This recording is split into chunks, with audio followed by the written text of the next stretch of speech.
राधे राधे दोस्तों।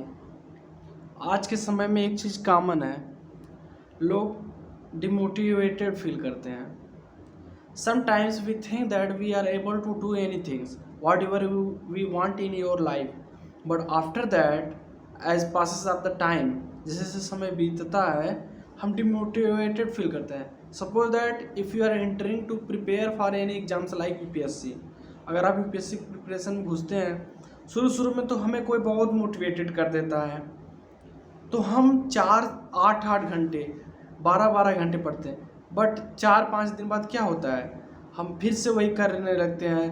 कहते हैं कि भाई अब पढ़ाई बहुत हो गई, अब थोड़ा आराम कर लेते हैं, हमने बहुत पढ़ लिया। एक दिन की मेहनत पे हम 4 दिन गुजारते हैं। क्या ये कहीं से सही एंगल है? नहीं। We should continue our study on the continuous basis.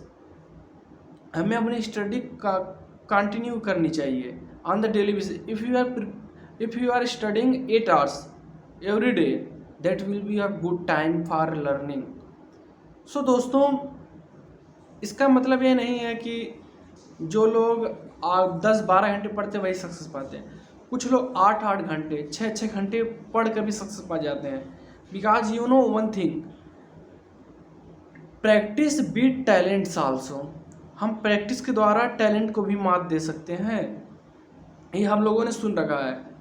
जैसे एक कहावत है ना, रख हौसला वो मंजर भी आएगा, प्यासे के पास चल के समंदर भी आएगा। इसका कहने का मतलब ये है, अगर तुम्हारे पास हौसला है और कुछ कर दिखाने का काबिलियत है, तो समुंदर डायरेक्टली मतलब वो तुम उसे अचीव कर सकते हो। You can achieve whatever you wants in your life. So दोस्तों, हमें प्रिपेयर रहना चाहिए हर एक मोमेंट के लिए, what is happening in your life and what will be happen. So if you are prepare for the future, then present will be automatically will be good. So indirectly we can say that if we are prepared for future, then present will be good.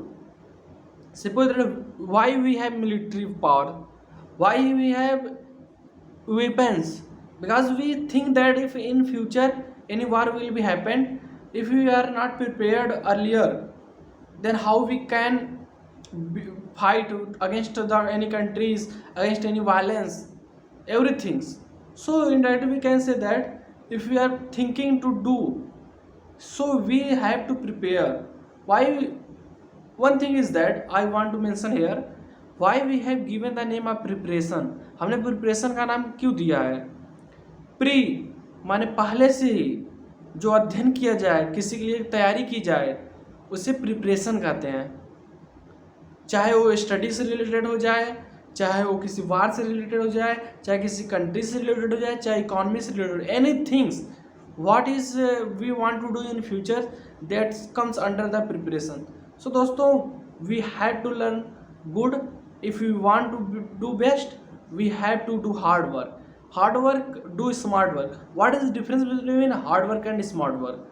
Here is a one different. If you are working hard, a labor is also working hard.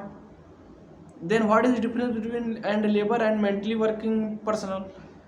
Whatever mentally indirectly we said that whatever we are doing to our thinking basis, like computering, monitoring, all anything, studying or any government job, so that's come under smart work.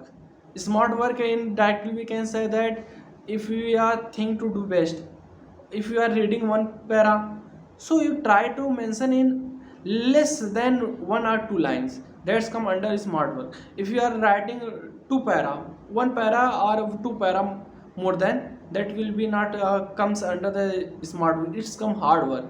Hard work can never hard work can beat the talent, but with smart work, if we do smart work, then it will be suitable for us.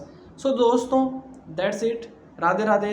I think that your study will be good and your preparation, your journey, your all the things will be good. So दोस्तों, जय हिंद, राधे राधे.